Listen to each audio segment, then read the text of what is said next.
Assalamualaikum warahmatullahi wabarakatuh. Halo semuanya, selamat datang kembali di channel Momoci Belajar, ruang belajar bersama dan mengasah kemampuan berpikir. Pada video pembelajaran kali ini, kita akan belajar tentang 28 soal sinonim dan antonim. Pembelajaran ini sangat cocok bagi teman-teman yang ingin belajar lebih jauh mengenai kemampuan verbal atau yang ingin menambah pembendaharaan kata. Jadi langsung saja kita masuk pada soalnya. Yang pertama kita akan membahas tentang sinonim atau persamaan kata. Oke, di sini nomor 1 ada kata mencadai. Kira-kira mencadai ini memiliki arti yang sama dengan apa? Atau bersinonim dengan apa? Apakah A. sosialisasi, B. ceramah, C. bergurau, D. marah, atau E. emosi? Jadi mencadai ini juga memiliki beberapa arti. Yang pertama ada bergurau, ada bercanda, atau bisa bermain-main. Jika kita melihat di opsi, maka di sini ada C, bergurau. Jadi nomor 1 adalah C. Kemudian nomor 2 di sini ada kata cadok. Apakah cadok bersinonim dengan A. kunang-kunang, B. jelas, C. terang, D. rabun, atau E. gelap? Jadi sebelum mengerjakan soal lebih jauh, jika teman-teman ingin mencoba menjawab terlebih dahulu, silakan ya di pause videonya sebelum kita menemukan jawabannya bersama-sama. Oke, kita kembali ke cadok. Jadi cadok ini kira-kira bersinonim dengan apa? A, B, C, D, atau E? Jadi cadok ini juga memiliki beberapa arti, yaitu tidak dapat melihat dengan arah yang jauh, atau kata lain adalah rabun. Jadi cadok adalah D, rabun. Oke, kita lanjut ke soal berikutnya. Di sini ada kata faedah. Apakah faedah bersinonim dengan fungsi, akar, hasil, biasa, atau selera? Jadi faedah ini juga memiliki beberapa kesamaan atau persamaan. Di antaranya adalah bisa guna, bisa manfaat, bisa sesuatu yang menguntungkan, atau bisa fungsi. Jika kita lihat di opsi, maka jawaban yang paling tepat adalah A, fungsi. Kemudian nomor 4 di sini ada kata purna bakti. Nah, apakah purna bakti ini bersinonim dengan akhir, pensiun, tamat, awal, atau sarjana? Jadi purna bakti ini juga bisa diartikan dengan berakhirnya masa bakti atau pensiun. Maka jelas ya jawaban dari purna bakti adalah pensiun, yaitu B. Oke, soal selanjutnya di sini ada kata purna sarjana. Apakah dia bersinonim dengan A. sarjana, B. pasca sarjana, C. doktor, D. profesor, atau E. ahli? Jadi purna sarjana ini juga bersinonim dengan B. pasca sarjana. Oke, sekarang nomor 6 di sini ada konsekuensi. Kira-kira nih, konsekuensi bersinonim atau persamaan katanya dengan apa? Apakah A. masalah, B. sebab, C. akibat, D. daya, atau E. tahan?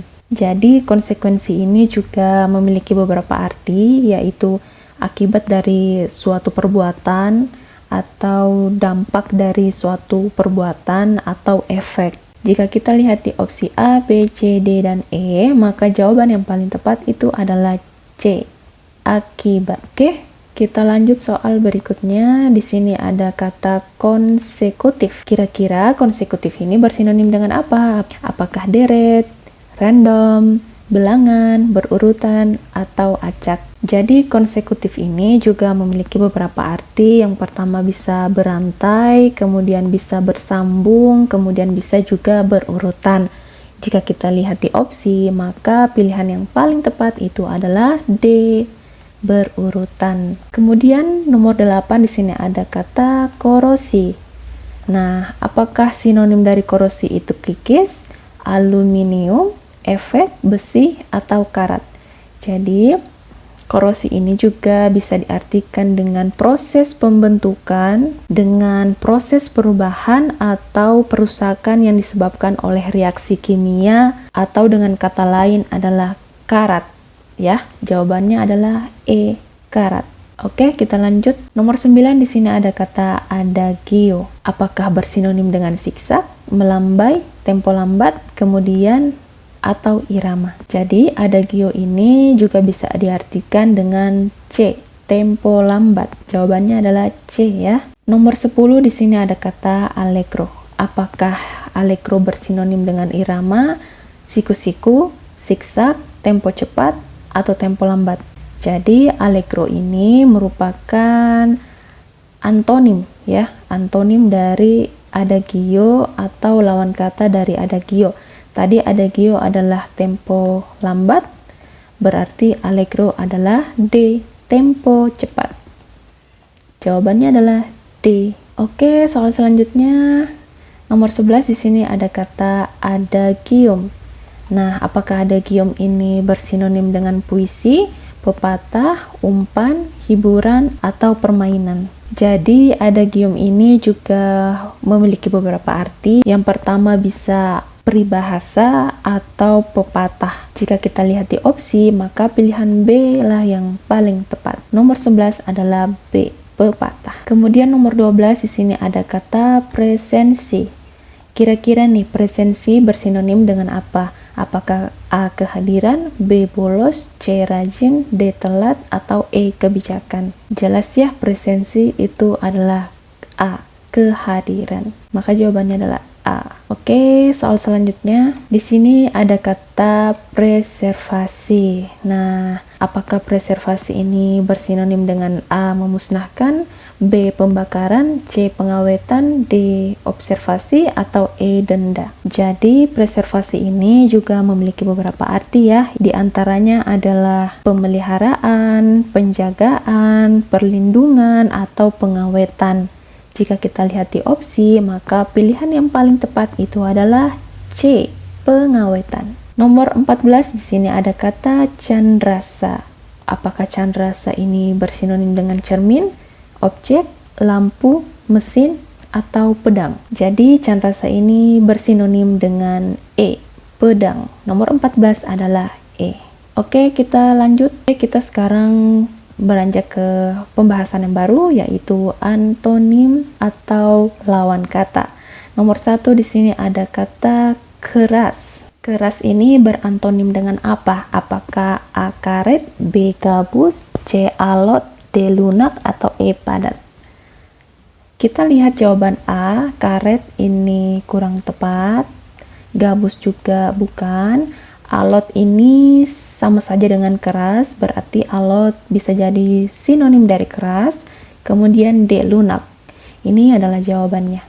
E, padat. Ini padat bisa termasuk dalam sinonim keras. Maka nomor 1 itu adalah D. Lanjut soal nomor 2, di sini ada kata lokek. Kira-kira nih lokek berantonim dengan apa? Apakah A, sederhana, B, bijak, C, dermawan, D, pelit, atau E, baik? Jadi lokek ini juga memiliki arti, yaitu sangat pelit atau kikir sekali. Maka antonimnya berarti dermawan, yaitu C. Kemudian nomor 3 di sini ada kata kolot. Kira-kira kolot berantonim dengan apa? Apakah abad, kuno, modern, lama, atau masa? Jadi kolot ini juga memiliki arti, yaitu tua atau tidak modern, atau yang sudah lama, sesuatu yang sangat lama di zaman dulu, atau dia kuno. Maka jika kita diminta untuk mencari antonimnya, maka pilihan yang paling benar adalah C, modern.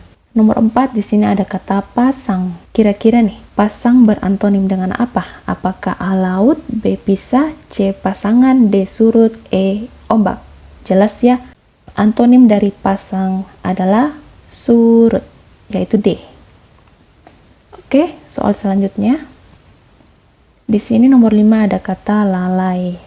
Nah, lalai ini kira-kira berantonim dengan apa? Apakah lengah, perangkat, teliti, ceroboh, atau hebat? Jelas ya, jika ada lalai maka ada orang yang tidak lalai atau yang teliti. Nomor 5 adalah C, teliti. Nomor 6 di sini ada kata tanya. Nah, kita lihat opsi A, di sini ada titik, ini bukan. Jawab ini bisa jadi kemudian awal juga bukan, hasil bukan, seru juga bukan. Maka antonim dari tanya itu adalah B, jawab. Oke, kita pindah ke soal berikutnya. Nomor 7 di sini ada kata buka. Nah, ini sangat mudah ya. Jika ada yang dibuka, maka ada yang benar sekali, ada yang ditutup. Nomor 7 adalah D, tutup. Kemudian nomor 8 di sini ada gulita. Kita lihat nih di opsi. Di sini A, cahaya. Ini kurang tepat ya. Kemudian B, kunang, juga kurang tepat. C, remang. Remang dan gulita ini sama-sama suasana gelap, berarti ini bukan. Kemudian D, benderang. Nah, ini jawaban yang benar. Nomor 8 adalah D. Oke, soal selanjutnya. Nomor 9 di sini ada kata blunder. Nah, kira-kira blunder berantonim dengan apa? Apakah suram, hitam, dasar, ketepatan, atau abu-abu? Blunder ini juga memiliki arti yaitu ketidakpastian atau ketidaktepatan.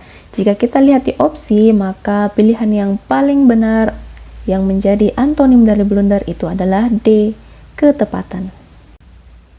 Kemudian soal berikutnya, di sini ada kata gersang. Kita lihat di opsi ada besar, ada subur, ada tandus, ada kering, ada lembab. Jika ada wilayah yang gersang, maka ada juga yang subur. Ya, benar ya. Nomor 11 adalah B, subur. Oke, nomor 12 di sini ada kata ekskavasi. Nah, kira-kira nih, ekskavasi ini berantonim dengan apa? Apakah penggalian, perusakan, penimbunan, penyebaran, atau peralatan? Jadi ekskavasi ini juga memiliki arti yaitu penggalian. Maka jika ada yang digali, berarti antonimnya adalah penimbunan. Jelas ya, nomor 12 adalah C, penimbunan. Kemudian soal berikutnya ada kata makro. Nah, kira-kira nih, makro berantonim dengan apa? Apakah ilmu, ekonomi, mikro, biosfer, atau organisme? Jelas ya, ada makro maka ada mikro. Makro adalah skala besar, kemudian mikro adalah skala kecil. Maka jawaban nomor 13 adalah C, mikro. Lanjut, di sini soal yang terakhir. Nomor 14 ada kata ingat. Nah, kira-kira antonim dari ingat apa? Apakah terkenang, tahu, lupa, sadar, atau tujuan? Jelas ya, jika kita mengingat, maka kita juga bisa, iya benar sekali, lupa. Maka jawaban nomor 14 itu adalah C, lupa.